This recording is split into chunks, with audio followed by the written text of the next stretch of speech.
Alam mo bang sa halagang 69 pesos lang mga kayo pips ay makaka-food trip ka na ng masarap at kakaibang combo ng takoyaki. Dahil may kasama na rin tong fried noodles at 2 piraso ng siomai. O ano pang hinihintay nyo mga kayo pips? Tara, food trip na tayo! Yan mga kayo pips, nandito nga tayo sa kahabaan ng Visayas Street dito sa South Signal, Taguig City. At naispatan nga natin dito yung tindahan ng takoyaki. Kakaiba nga dito mga kayo pips. Eto nga yung Janas takoyaki mga kayo pips. Tikman natin yung takoyaki nila dito. Tara! Yan mga kaipips, ito nga yung Pinoy style Janas Takoyaki Food Hub. At ito nga yung price ng kanilang mga menu dito mga kaipips. Ito yung price ng kanilang takoyaki mga kaipips. At meron din sila dito ang combo meal mga kaipips. Magandang gabi Madam Ana. Madam Ana, ano po yung mga specialty nyo dito, yung mga bestseller? Combo A po. 69 pesos lang po yun. May 4 pieces na takoyaki tsaka fried noodles with 2 pieces siomai.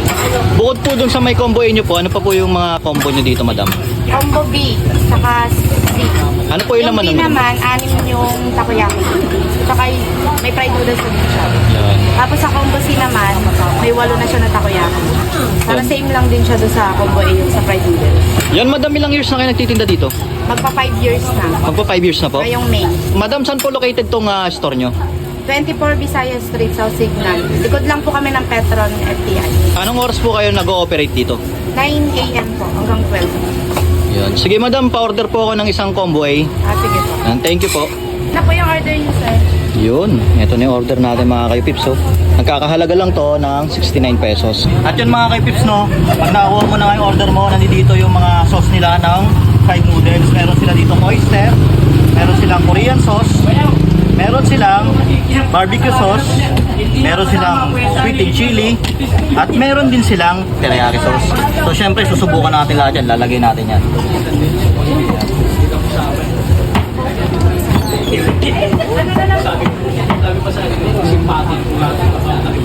Para sulit na sulit, lagay natin lahat. Dalawa na lang, barbecue sauce na lang, saka yung Korean sauce na lang. Tapos ito, yung last, yung Korean sauce. Yan mga kayo pips, no, nandito nga tayo ngayon sa may Visayas Street. Dito sa may Janas Takoyaki Food Hub. Dito lang yan sa may likod natin, nandito yung Mercato. Tapos yung Petro nandoon sa may harapan natin, mga kay pips. Mga kay pips, meron nga sila ditong takoyaki. Ayan o. Ang kakaiba dito mga kay pips, halagang 69 pesos. Meron na tong fried noodles, 2 siomai, tapos 4 na takoyaki. Tapos may cheese on top pa siya. Tapos may bonito chips na yan mga kayo pips. Yan. So ngayon mga kayo pips, nilagyan na rin natin ng sauce yung kanilang fried noodles. Ngayon titikman na natin. Yan mga kayo pips, no, tikman na natin yung kanilang fried noodles. Yan. Wow!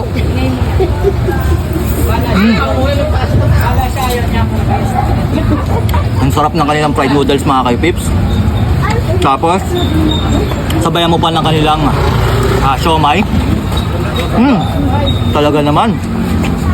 Talaga niya mga kaipips, sulit na siya. Lalo na kung estudyante ka. Ito yung mga foods na makakapagpabusog sa'yo. Sarap. Medyo crunchy pa talaga yung kanilang Hong Kong fried noodles ha. Siyempre, titikman din natin yung kanilang takoyaki. Ayun no.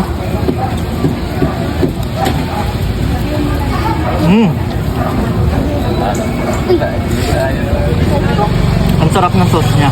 Yung takoyaki nila dito, pulido yung pagkakagawa nila sa sauce. Masarap siya. Tapos yung creamy pa ng kanyang cheese.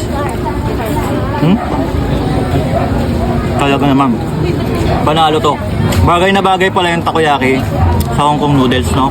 Saka ito yung kauna-unahang takoyaki na natikman ko na may gantong combo. Kakaiba to at masarap. At yun mga kayo-pips, no, kung nagkikrave kayo sa gantong takoyaki at Hong Kong noodles, lumayo lang kayo dito sa kahabaan ng Visayas Street. Dito lang yan sa South Signal. Dayuin nyo tong Janas Takoyaki Food Hub. Sulit dito mga kayo-pips. Talagang mag-enjoy kayo.